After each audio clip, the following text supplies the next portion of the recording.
দেখতেই পাচ্ছেন আমাদের সাথে আমাদের এরশাদুর রহমান ভাই রয়েছেন এবং আমাদের টিচার আমাদের স্যার রয়েছেন।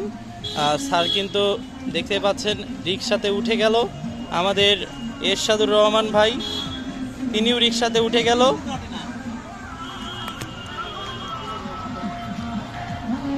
স্যার রিকশাতে উঠে কেমন লাগছে? এখনো তো অনুভবটা করতে পারছি না, ওইটা তো উঠেই নাই। উঠবে উঠবে দাদা কিভাবে উঠাচ্ছে দেখুন, ভয় পাবেন না। ঠিক আছে দাদা, আপনি আগাতে থাকেন। দাদার নামটা কি আছে? দেবরাজ যাদব। দাদার নাম কি আছে? দেবরাজ যাদব। আচ্ছা আচ্ছা আচ্ছা, দেওরাক দাদা। ঠিক আছে দাদা, আপনি আগান, আমরা দেখি কিভাবে করে রিক্সাটা চলে। ঠিক আছে।